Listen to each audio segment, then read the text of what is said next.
Has life thrown you lemons, perhaps even the whole lemon tree, roots and all? Or are you a single mom with children on the spectrum? Can't do the math or to save your life or can't figure out why? If that is you, then join us for some real stories of real women. We get to hear firsthand their backstory of the book, She is an Overcomer. Don't go away, we'll be right back.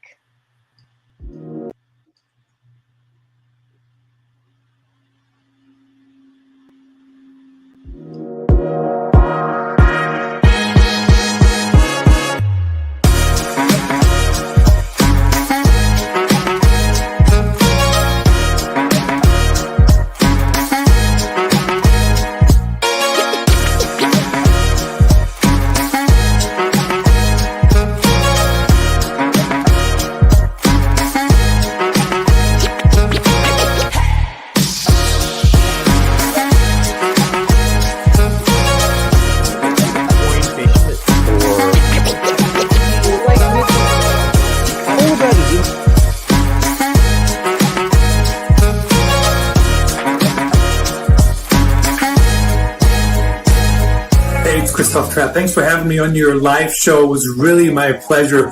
Your production is just fantastic. Unbelievable how you guys are pulling that off. So organized with segments and transitions and all those different things. Right in line with what I'm talking about in my new book, Going Live streaming your podcast to reach more people. Hopefully people tune in for our conversations. Definitely worth the on-demand version, in my opinion, if I may say so myself. You guys are awesome. I think this might be, I've been on over 24 different podcasts and radio shows in the last couple of months, and this has to be one of the most sophisticated, what the kids that I used to teach call bomb.com shows and presentations that I've ever been on. It looks fantastic. Thank you. I love your introduction. How professional. That sounds, I feel like I'm on a beautiful show here. Folks, welcome. Available wherever great books are sold near you. Oh my goodness, Ross, thank you so much. Thanks. And, this is one of the most fun interviews that I've ever done. So thank you, Bridgetti. Big pleasure. Ross, take care. Thank you.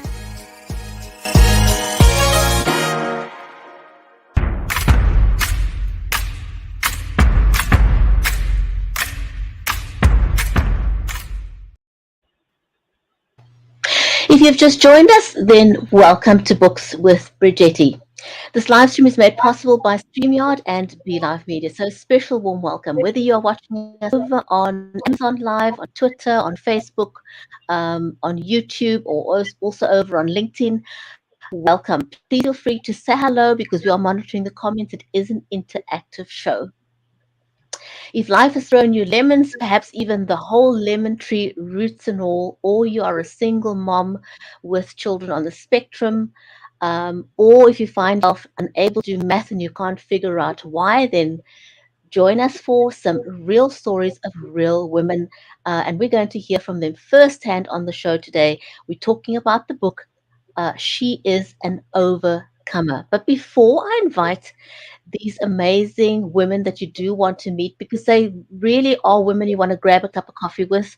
And so if you've just joined us, grab a cup of coffee and join the conversation. But before I ask them to join us on screen, one of the things that I'm very, very passionate about is helping people level up on their online appearance. Now, the traditional way of promoting your books would be to do book signings, go to bookstores, go to schools, meet people in person. And we did that for years and years and years. And then COVID hit. But along with that, also opened up so many opportunities for authors. For example, previously when you did book signings, meeting your readers down at the library or bookstores, you were limited to just that audience, or where you could physically travel in your car conveniently. Now we're doing things online, and you can promote your books to people anywhere in the world where they can access the internet. And the books are available on Amazon. In fact, if you are joining us on Amazon, this amazing book is in the carousel. So have a look. There's a couple of books there by Linda Sunshine West. So please have a look at the carousel and support these amazing women. So what are some of the things that you can do to level up when you are trying to promote your book online? Now, if you are someone that likes to talk about your books on Instagram or TikTok, for example, you will know that you hold your phone in portrait mode upright, and that's correct because both TikTok and Instagram uses the screen real estate in portrait mode, so that's 100% correct. But if you are going live to talk about your book on any of the other platforms like Facebook, for example, or YouTube or LinkedIn, any of those other platforms, you may wonder why you get those black lines on the side of your video. And the way to get rid of those black lines is to turn your phone in landscape mode. Just go into your settings, whether it's iOS or Android, go into settings, turn off the lock mode, turn your phone into landscape mode. And now you'll see you've got a bigger screen real estate to use, and you can comfortably show your book and your face at the same time without trying to get yourself into the shot. Now, another quick tip is to also then use some form of a tripod because it's impossible to talk about your book, hold your book in your hand, and hold your phone still. So find some kind of a tripod. You know, there's a whole bunch of tripods to choose from.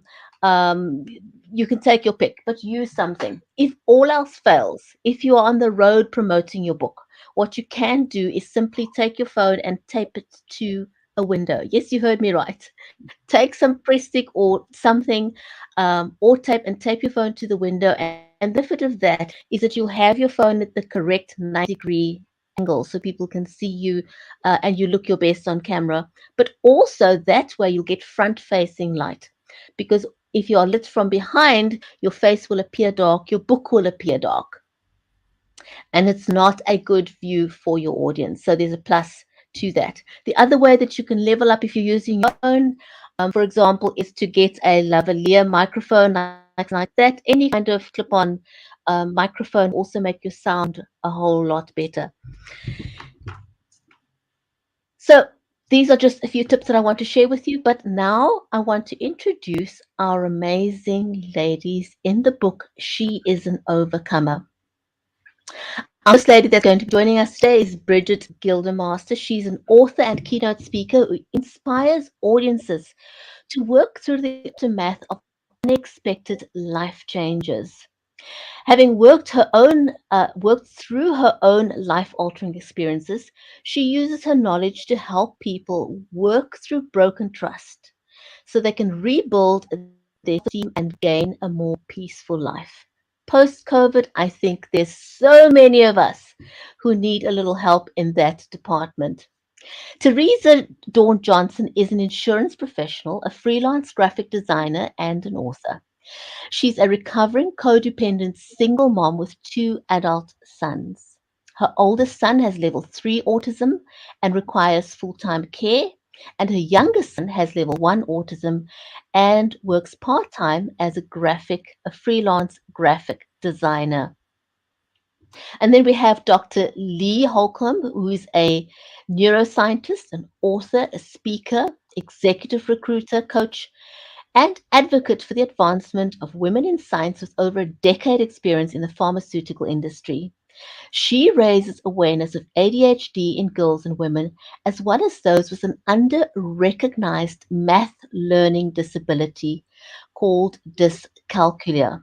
Now, that's very interesting because I think there's a lot of people out there with that. So she helps mid-career pharma and biotech professionals transition into their job opportunity or promotion. And with that, let me welcome these amazing ladies to join me on screen. Welcome, everyone. So glad to have you join us today. Thank you, thank you, thank you for making the time to come out. And I'm so excited to talk about your brand new book, She is an Overcomer. Now, I want to start off with asking each one of you, ladies, how you met Linda Sunshine West. Dr. Lee, can I start with you? Please tell me, how did you meet Linda? I actually met Dara Bose, who is one of the other co-author of, here's the book, She's an Overcomer. I met her at a women's conference, and we had dinner together, and she told me that she was working with Linda Sunshine West on a book that would have 31 women telling their stories of being an overcomer.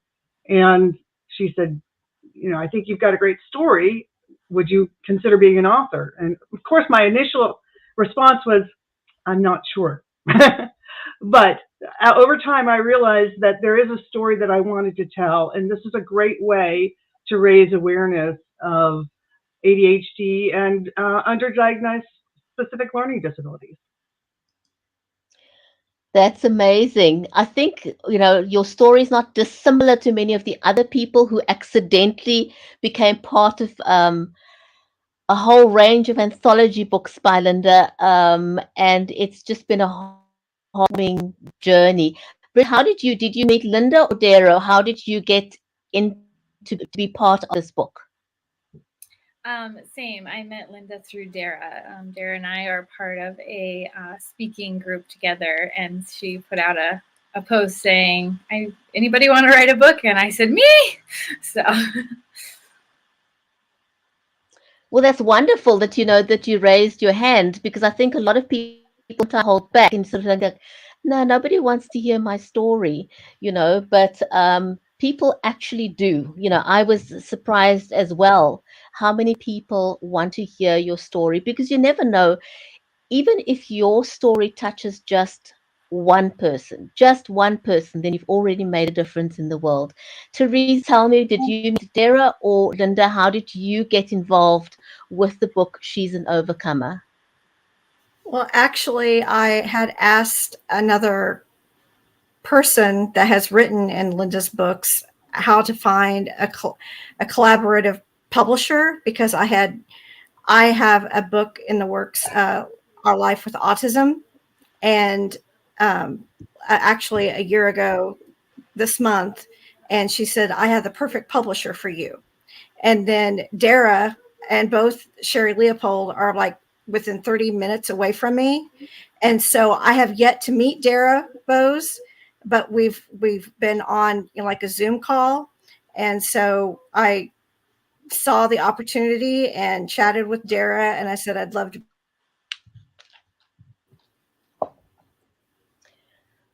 Well, that's wonderful. I think it's all these accidental meetings. It's like, things just somehow fell into place and enabled this. And it's a great way to get published. It's a great way to get published if it's your first time, because Linda's made it so effortlessly. Tell me about what the experience was like for you getting published with Linda. And Lee, can we start with you again? If you can just tell us very briefly what it was like, how was the experience for you getting published with Linda? I think she has great structure. So there were defined timelines for when were you supposed to turn into your rough draft? How many words should it be? And conversations ahead of time to help you work through, if you had a couple of ideas, what you wanted to focus on. So, very good support, lots of interaction between the authors as well as Linda and Dara. So I highly recommend it. And just when somebody says your story is interesting, believe them and say yes, because somebody needs to hear your story. Absolutely, absolutely. I must be honest, that was my experience as well. And that was the part that excited me the most, was the fact that I walked away each time with more friends because of the whole sort of collaborative process to getting you to where the book is published and beyond. So, Bridget, if I can ask you next, what was that writing experience like for you, working with Dara and Linda? Yeah, the same. Like, I feel like the amount of clarity that they brought to the story you wanted to tell too. I have started to write my own book in a more detail, and that's how I knew I wanted to be a part of this chapter too. It was like I've already started this, and so this will be a great segue into that for me. And you start to tell your story, and you rabbit trail down all these different avenues of diverting from the message you want to share. And I hopped on a call with Sally, who is in partnership with Linda, and she just brought me right back to that keyed in point, my topic, my message, brought me out of that rabbit hole and into that light. And so I think they just bring the best parts of you out, and so that you share that story concisely and clearly as well. So.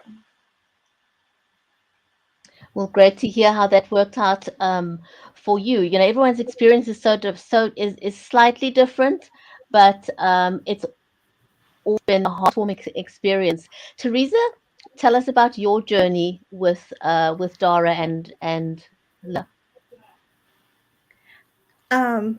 I have always felt that Linda knew what she was doing, but when the book launch took place last Tuesday, well, you just saw it. You saw it all happening. All the messages coming in, all the information that we needed to know. Both Linda and Sally Green were right on top of it. Everything was just seamless. And you could tell that they knew what they were doing. And so if I ever wanted to recommend someone to do a collaborative book, Action Takers Publishing would be the people to do it, because I experienced it firsthand. And I feel that once you've experienced something, then you're more a better referral to what's going on, so that's cool. Absolutely, I can't disagree with that at all. I, having been through this experience with Linda, myself, and all the other ladies, it has just been a phenomenal experience. She made it easy to be part of the book. There was nothing difficult about it. And if you got stuck, she helped you get unstuck. There's nothing like feeling somebody's got your back. Mm-hmm. And that, there was no stress involved in the actual process of getting the book published. All you had to ensure was that you had handed in your chapter. And the next thing you know, you got published. That's how easy it is with Action Takers Publishing. So kudos to Linda on what she's accomplished. I've known her for a good couple of years before she got involved in publishing.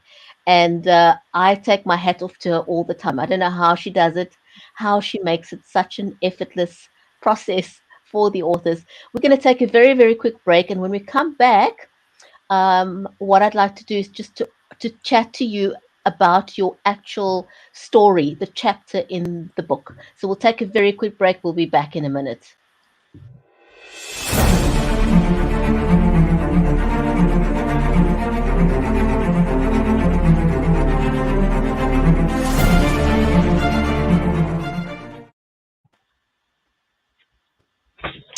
And welcome back, everyone. You are watching Books with Bridgetti, and we are talking about the book, She is an Overcomer, Real Stories by Real Women.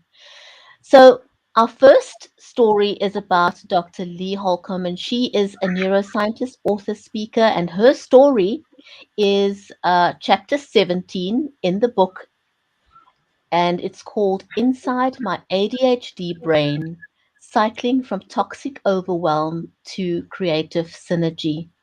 Lee, tell us about your chapter, how it came about, and who you wrote your chapter for. So I'll start with who I wrote my chapter for.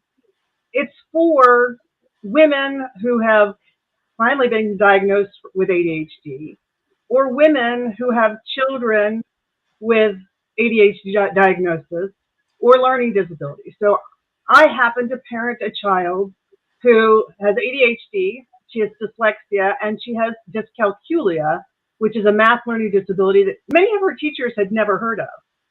And then as I got more information about the learning disabilities, I realized that I also struggled. So third grade, I cried through flashcards. I could never do the 9 times table. It took me decades to actually memorize the 9 times table. My 6th grade teacher told me I would never learn math. But very fortunately, my mother was an advocate. And with tutors, etc., I was able to pass my classes. And I had an early interest in science. And this is very typical in girls. Around 3rd or 4th grade is when they get really excited about the way the world works and curiosity sparks. But by 15, many girls have shut down that interest and no longer are looking at STEM careers. So as a neuroscientist and educational advocate for science careers, I also want to keep people engaged in the learning process. Kids with ADHD and learning disabilities, sometimes they feel like they're stupid by the time they're in 1st grade. So it's a challenge to recognize that 50% of kids with ADHD also have another learning disability, like dyslexia or dyscalculia. Many women go decades, they may be 30 or more before they finally get an actual diagnosis. And so what happens? They feel like they're lazy, they're stupid, they can't do anything. Overwhelmed is a term that you'll hear a lot of women with ADHD say. So my chapter is kind of my story and my daughter's story, and also encouragement that if you ever have felt like, well, maybe you don't think the way other people do, or you struggled in certain areas like reading or math. People think that you're spacey because you can't ever find where you put your keys, that maybe you should spend some time looking at getting an assessment. Because once you know that there's a challenge, you can overcome that challenge. And so that's the message of my story. Wow, thank you so much. I must be honest, when I read your bio, I was suddenly very, very, very, very excited, because in my journey as a talk show host, I have learned so much about myself, interviewing guests. I never realized that I was probably on the spectrum, but as I was talking to people about, their experiences, I suddenly thought it was like light bulbs went on one after the other, and I was like, now I understand this about myself. Now I understand that about myself. When I read your bio, I'm like, oh my word, is there a term for that? Because I could never do math to save my life. And no matter how much I try and try and try, my mother's got minimal education, but she is incredibly good at math. And here I am, I cannot add to save my life. I look at trigonometry and all these big words and like, I cannot wrap my mind around it. No matter how much I look at the words and the structures, and it is all gibberish to me. So when I saw that term, I went and Googled, and I, oh my word, it makes sense. There's a reason. I think that, again, just knowing that there's a reason. We all think differently. Everybody's brain is different. And it's up to you to learn how to work your personal brain the best you possibly can. And we do tend to push ourselves too much, not sleep well, take on too much. And we forget that as we age, especially as women, menopause has lots of challenges. But if you have ADHD and you're going through menopause, you may need to pause yourself and reevaluate how are you running your life. Start saying no to things. Make sure that you're taking care of your physical and mental and spiritual well-being. That is so amazing. I cannot tell you, it just felt like when I read your bio and I heard about this word, it was like a veil lifted for me. So and thank I you have very a lot much. of people say that, and I mean, especially when they see I'm a scientist, you're like, oh, you have to be really good at math. I get that all the time. Like, well, not really. I was probably a C student in a lot of my classes with math, but I passed. And I will tell people that when I was a recruiter, I never asked anybody about their GPA. It's really about the skills that you're bringing. And a lot of the divergent thinking that people that are on the spectrum or ADHD, you are very persistent. When you've learned something, you've worked super hard. So, I think people thinking is an invisible job, and we always underrate ourselves. So, I think that for me, it's just a passion to talk about, and I saw this book as an opportunity to help people learn a bit more. So as you look at how can you get your message out there, this being part of just writing one chapter, it's not that many words. Absolutely. Oh my goodness. So thank you very much for that light bulb that you provided me with. And I'm sure that a light bulb has gone on for other women watching this as well. So Bridget, you have worked through some life-altering experiences, and you now use your knowledge to help other people rebuild broken trust. And I think that shuts a lot of us, and that's one of the reasons I often say life doesn't just throw you lemons, it can sometimes throw you the whole lemon tree, roots and all. That's one of my favorite sayings. So tell us a little bit about your chapter. You wrote chapter 5 and you've named it Lonely Nights. So tell us, where that theme, Lonely Nights, came from and how that ties into your story, and just give us a little bit about your background and why you wanted to document this for yourself. Yeah, so my story starts off with me being a single mom.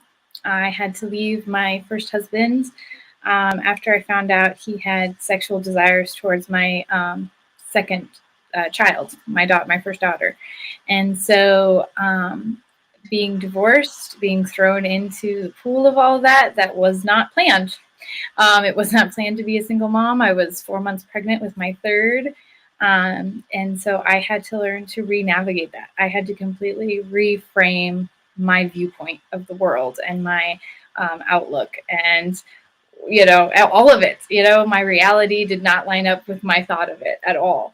And so, and my story just kind of goes through that a little bit, some of the things I went through. And one of the hardest things for me being divorced and lonely was those nights when you're sitting all alone and you have no company, even bad company is company, and, so I felt like a lot of women would be able to relate to that situation and feel that emptiness and the rabbit trails you go down, the thought processes you go down, the thinking, the things you tell yourself about yourself that aren't true. So that's where the title of it kind of comes from. I won't give it all away, but and then my message comes out with, the things I've overcome, the things I don't tell myself anymore, the feeling of value that I had because I had people telling me I didn't even have a right to leave my husband, even though he was a pedophile. And so I had to overcome a lot of self-worth for that, to know that I needed to leave not only for my daughters, but for myself, because after leaving him, I learned about narcissism. I learned about toxic relationships. I learned about gaslighting. I learned about all the things and realized I should have left a long time ago. Like, I never should have even been with him, And so it really is a passion of mine to let every woman know how valuable they are, how much they're worth standing up for, and how to find that value in themselves so that you can trust yourself, that you can trust your own intuition. You can, learn to trust other people again, because if you've had an experience like that happen to you where your trust has been completely broken on all levels, where you thought you were living in one situation and within a matter of minutes is a situation you never could have imagined was actually going on, you go down the rabbit hole of not trusting anyone. Literally everyone is all of a sudden questionable. And so reframing that mindset, reframing that outward look, worldview, and learning to trust yourself. I can well imagine how easy it must have been to go down a rabbit hole when your entire life got turned upside down. How long did it take for you to get to the point where you could trust your judgment again? Because not only do you mistrust everyone else around you, you also mistrust yourself. you doubt yourself, you second guess yourself. How long did it take for you to trust yourself again? For me, it took several years. It took even other life experiences happening. You learn to like test things. Like, well, let's try this and see if this works, and that doesn't work. You put yourself in positions you probably shouldn't because you are learning to trust yourself. And a lot of that came from me just not having the right tools, me not having the right support system, me not having these other people who could come in and be like, I've been there. This is the steps you need to take. This is the way to reframe your brain.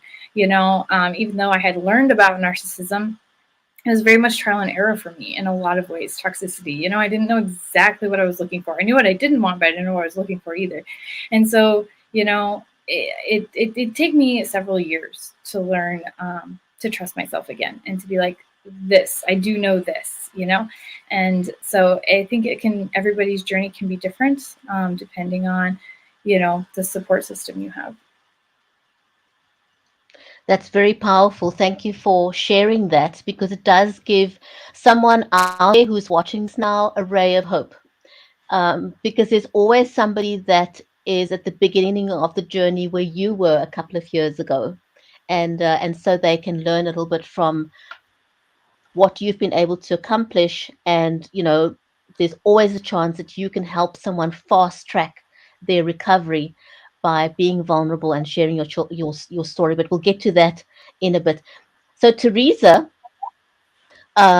is an insurance professional, a freelance graphic designer, and an author, but she's also a recovering codependent single mom with 2 adult sons who are on the spectrum.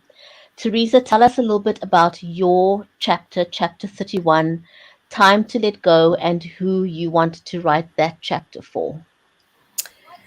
Also, I don't know if the bio was incorrect, but I'm not a freelance graphic designer. That was my son, a freelance writer. But Thanks that's okay. for fixing that. So my chapter was just to retell the story of what it was to trust God, come to that moment where you're trying so hard to make your marriage work.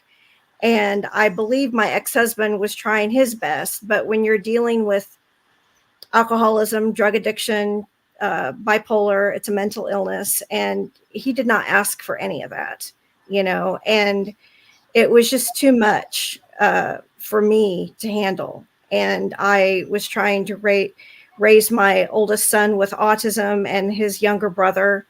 And about that time, it was 15 years ago. And so I just came to the point, I just came to my lowest point, please, God, just give me an answer. I keep trying to do this and it's not working out. What should we do? And you just be still and know God. So he just told me, it's time. It's done. I'm going to take care of you. I guess that was my biggest fear. I knew what it was like to be married and miserable, but I didn't know what it was going to like to be divorced. 14 years later, we're fine, and I guess it's that unknowing, that there's this fear that you have to replace with faith. And there was so many times that it's not even in my chapter that God's shown himself that, I was without work and I found a job within 2 weeks. And, it was not just me taking care of me. It was my family, my friends, my church friends. I've been going to codependent recovery meetings for 23 years. That started even before I got divorced. And so I'm very grateful that his group told me to go to mine, because for my recovery, I really think that I'll always keep going until I'm gone from this earth. It's just my way of life, having healthy boundaries, learning how to detach with love, self-care, all those things that I wasn't taught growing up. Yeah, it's a matter of learning the tools. And I think that's often where we come unstuck. It's often not that we have the problem, but that we don't have the tools to help ourselves recover from that speed bump in the road.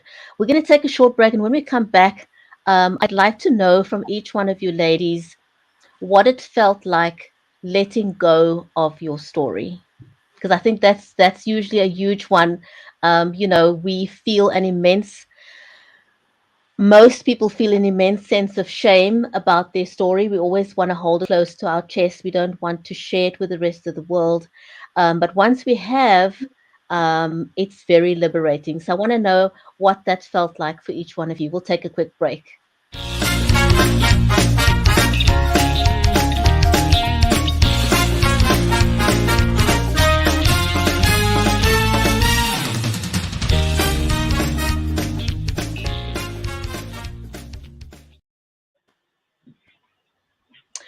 Welcome back, everyone. You're watching Books with Bridgetti, and we are talking to the authors in the book She's an Overcomer.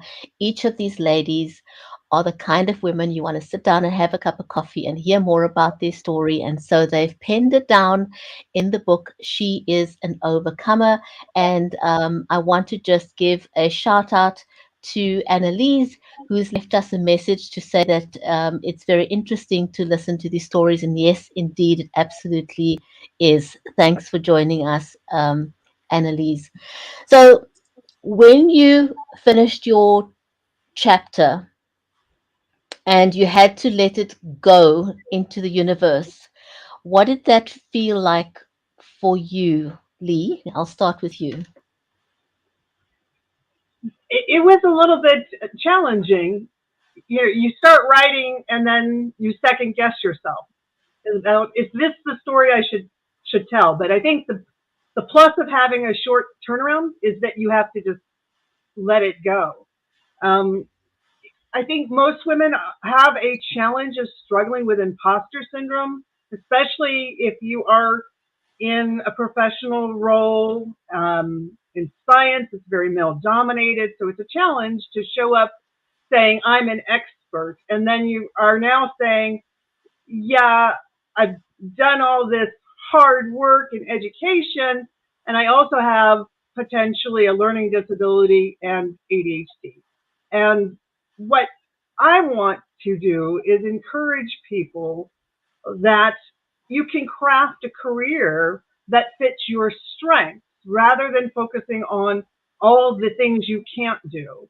And most people focus on well, I can't do that because I'm not super good in this or that. So just for me, it was opportunity to encourage other women. And that's really what I think allowed me to release that chapter. And I think indeed you have. You've just totally dispelled the myth that you have to be super good at math in order to do what you do. Because that was always my line of thinking as well, is that you have to be super good at math, and you've just dispelled that myth. So I think it's inspirational for other people who may have wanted to go into STEM, but they have this one component that they just cannot master, and they think, well, I'm going to give up because I'm not a math buff. So I think that is truly, truly inspirational for a lot of people and empowering for a lot of people out there. So thank you for sharing that. Bridget, what was it like Can I for you? say one more thing? The Sure, day go this for it. book came out, I was at a life science women's conference the day She's an Overcomer book came out, and there was a group of young women from a high school. And when I told them that, there are levels, associate, bachelor's, master's, you don't have to have a PhD. And, you can use calculators, you can use Excel, you can get tutors. One of the girls actually started crying. She says, I believe now that I can have a career in science.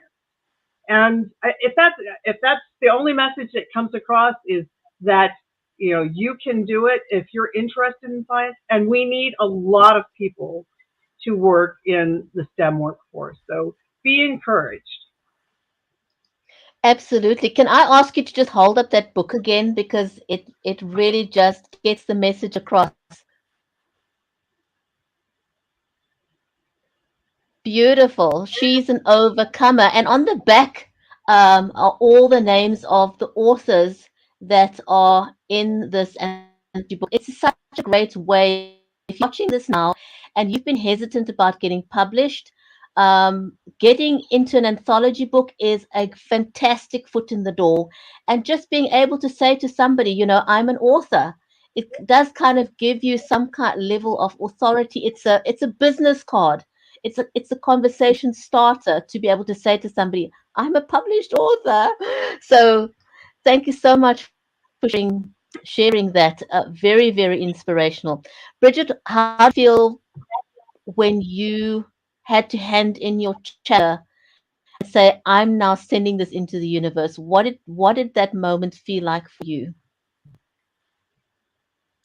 It was scary because writing things down makes them real. When you type things out, that's where a lot of my healing has come from, is writing out my story, writing out little stories that you didn't think made that big of an impact on you, but for some reason you've always remembered them. And so to take the time to actually sit and write those down and feel with those is huge. And so then to share them and know other people are going to be reading them and judging them, and I can't write without putting my opinions in there and my beliefs in there. And so, thinking, oh my gosh, this is what I believe now. What am I going to believe in 5 years? But just knowing, like, this is what I believe now, and it's not perfect, and I have the right to change what I think and believe, and my views of the world all over again. And having that open mindedness was really helpful.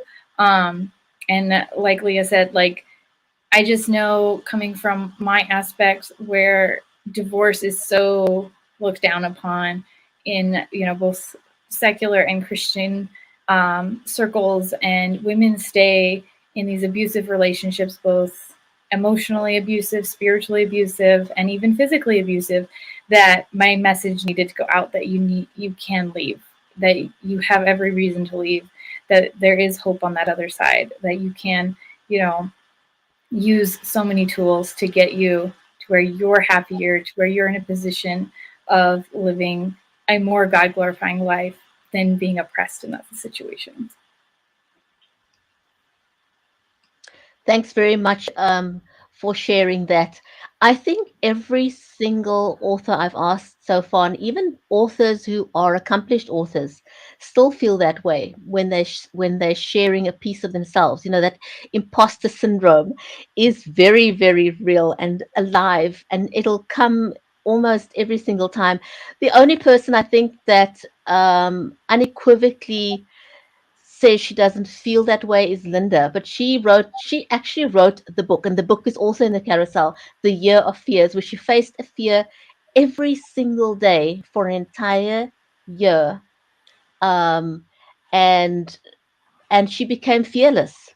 She just faced each of her fears head on every single day. What an accomplishment. I don't know if I'm ready to do that just yet. Maybe one day. Teresa, what did it feel like for you when you had to hit that send button to Linda to get your story published? Tell us about that moment for you. What were your emotions? I had some fear. I mean, only my close family knows what I went through. But people I work with, other people, I'm like, I don't know. And then I had to be extra careful when it comes to my kids' father, because I wanted to be respectful towards him. I mean, it was not a good situation for him either. We were both very unhappy. And I don't want to say that I'm sharing his story. When I shared that, I kept his name out of it. I kept my kids' name out of it. I just wanted to share my perspective in the way to trust God with things that you're uncomfortable trusting. It's hard to have that faith. And so I also want to tell other people that are, if you are now where I have been, I empathize with you. I know what it's like. It is hard, and I still go to my recovery meetings, and I still get to see those newcomers. And at the end of every meeting, I cannot wait to just, get get to talk to them, and it's what it is to not be alone, to not feel alone, to feel like there's someone else out there that understands what you're going through, is what I wanted to share. The reason why I wanted to ask that question is that when we're going through life and stuff happens to us, we feel ashamed, we feel alone, we feel like there's nobody out in the world that could possibly relate to or understand how we feel. And that is simply not true. And when we show ourselves, people will be amazed at the reception we get. My own example, when I first looked into the possibility of becoming a talk show host and learning the technology, it seemed like an insurmountable project. Like I could never do this. And though I looked at it from all different angles, I got as much education as I can, I was truly afraid to put myself out in the public domain. It was incredibly scary to do that because I had all these fears and I had no idea how people would receive that. But the support that I received from people that know me was absolutely incredible. It was phenomenal. I cannot thank them enough. It was such a relief to receive that support. So now let me go back. Now that your story is out, you've launched, you can now say that you're an Amazon Live best-selling author.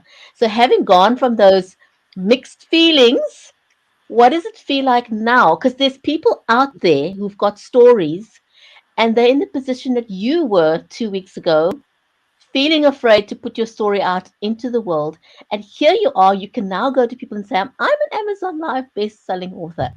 How has people in your circle received the fact that you are now in this book? Lee, I'll start with you again. I had one of my friends at church yesterday come up and give me a big hug. And she says, I am so proud of you.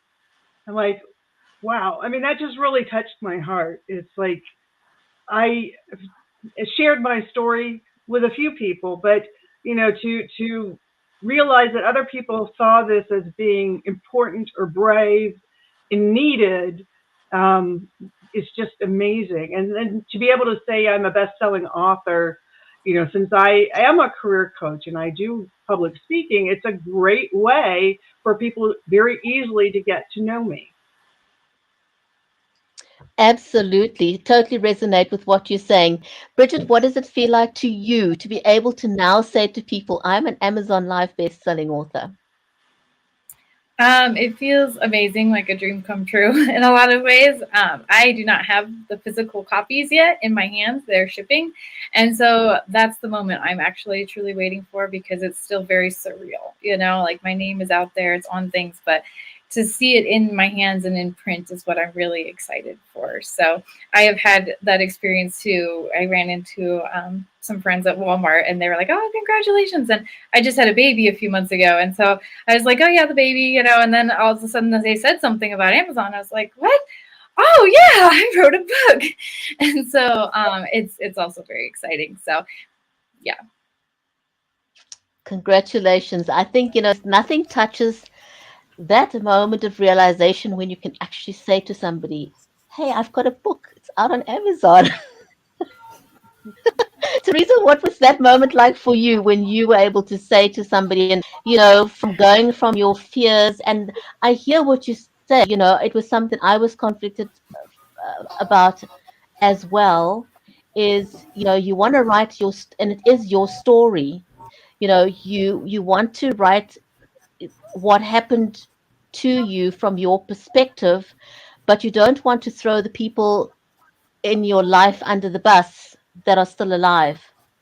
You want to be respectful of them, and the fact that you were able to do that shows that it is possible. So again, that's inspirational for people out there holding back for that particular reason. Now that it's out there, how do you feel about being an Amazon Live best-selling author, and how have people received your story? I haven't seen anybody in person.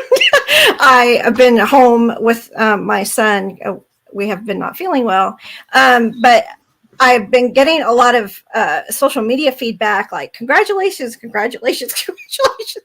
And then I'd had my former divorce attorney. She's like, I want to buy a book. I'm like, really? So I told her, I said, you're not in my chapter, but you were very important to me back then, as I messaged her. And so I think what really hit me is when the graphics started coming in. They put all of our headshots in there with Amazon bestseller, and that's when it hit me. It's like, oh, this is really happening. Because I had published in, I freelanced for the Springfield Business Journal, and I started out my career in journalism, and it's so much different. Like, people can throw away newspaper articles and magazine articles, but they're usually got to put that book up on the shelf. And so it just means just a little bit more to me. And so, yeah, it got real when I saw my headshot with that Amazon bestseller. It really did get real for me. Oh my goodness. Wow. It's just such a heartwarming experience to be able to say, I've got a book and you can go and grab a copy of the book on Amazon. And so I hope that when you get your physical copies, Lee, can you hold up the book again for us, please? I know that, just that moment when you get the book in your hand is just a wow moment, right? Absolutely. I saw it on the doorstep. I'm like, hey, it came. So now I'm reading everybody else's stories. And the fantastic thing about these series of books, and this particular one as well, is that this is not fiction. This is not a novel. This was somebody's real life. And if they could overcome what they overcame, I can get through whatever it is I'm going through as well. And I think that's kind of the take home message for people, is that I've got your back. Someone else completely understands what it is that I'm going through, and the title is just. I mean, if I think of each one of your individual stories, "She's an Overcomer" is just such an apt title for your stories. Your experience, has that inspired you to want to write again? Lee, I'll start with you again. Yes, I think that I would totally be open to being in another anthology. And the nice thing about it is that you've got the word limit. I don't know what your limit was, but it's usually between 1,500 and 2,000 words. It's totally doable. You can actually write that in a day. You can, if you put your mind to it. You may have different iterations, but your actual draft, you can actually knock that out in a day if you just set up the time. Bridget, if I can ask you next. Yeah, I just want to add to what you were saying too, with our promotion and stuff too. We also did it all via paperback. So we didn't have the Kindle version available. So like Teresa was saying, all reaching that national or international best-selling author, those were all via paperback. So those are actually all going into people's hands, on the coffee tables, on the bookshelves. I know someone was saying they were purchasing them for a women's shelter, that kind of thing too. So I think that's really cool. Like, the message is just spreading that much further than just somebody going and buying the 99-cent Kindle version. These are actual paperbacks that got out there into the world. I just think that's really special. It is very special, and will be for a long time. Even if you write lots of books after, if this was your first book, it'll always hold a special kind of a memory for you. Teresa, I think you did mention something about you are writing another book. Did I get that wrong? Our Life with Autism, Stories from the Inside. It was something that I imagined 2 years ago, and I'm like, what am I doing? Like, it's a year later, and I've not even, I got to take some sort of action. And so I called up Sherry Leopold, who is in connection with Linda Sunshine West, and whenever I want to know something or somebody, or it's like Sherry knows who to put me in connection with, and she did. And so I'm got my sheet out, and I'm reaching out to individual authors. I'm looking for parents, caregivers, and individuals with autism just to tell their story. And the writing prompts are different, than this for this book. But also, too, when I started that idea, the writing of a whole entire book is huge to me. And so I know that's going to happen at some point, because from the moment I was a child on up, I felt like I wanted to share my story. And it can be a very scary thing, because you don't want to alienate your family and friends. But at the same time, I think I might change names. I don't know what I'm going to do, but it'll happen. We'll see how that goes. Ladies, thank you so much. It was awesome getting to know the backstory of each one of you individually. So thank you very much for being willing to come onto the show and share a little bit of your story on She is an Overcomer. So I'm just going to ask for a final comment from each one of you. So if you could say something to someone out there so that they would grab a copy and go and read your story, what would you like? What is that you'd like to say to your readers? Lee, I'll start with you. So I'm actually going to just read the dedication in the book, which says it's dedicated to the women who feel broken and alone. We see you, we understand that feeling, and you are not alone. And then the afterward says, may today be the day that you are inspired to choose to create the life you deserve, be courageous enough to act, and surround yourself with inspirational, motivational people who want to see you win. So that is from Dara and Linda Sunshine West, their dedication and their hopes for you. Thank you very much. Thank you very much. That's very inspirational. Thanks for reading the forward and the afterward. Bridget, what would you want to say to your readers out there? I mean that describes it perfectly. But yeah, just I've been where you've been, and there's a whole another life that you can't even imagine on the other side of it, and it's absolutely amazing. Thank you so much. And Teresa, a final word from you. What would you like to say to your readers out there? Again, just what Lee read from the forward and the afterward. Also, too, I think that everybody wants hope. And I hope that these stories give that to the reader. I believe they do. I believe they absolutely do, because, it's stories of real life adversity and how you overcame it and turned it on its heels and carved out the next chapter of your lives. You're showing people how to move forward, because a lot of people end up feeling stuck in their circumstances and they just don't know how to take the next step. But you ladies have taken that next step and grown from the experience. And so again, thank you very much for sharing your stories. Thank you for being on the show. And if you are watching us over on Amazon Live or on any of the other platforms that we are live, go and grab a copy of She's the Overcomer. Lee, can I ask you to just one more time hold up that book, She's the Overcomer? Go and grab a copy of that book. It's available on Amazon. She is an overcomer, real woman and their real life stories. You're watching Books with Bridgetti, and thank you very much for joining us today. And we hope to see you on the next episode of Books with Bridgetti. Take care, everyone, and ladies. Thank you again for joining us on today's episode of Books with Bridgetti. Bye for now, everyone. Take care.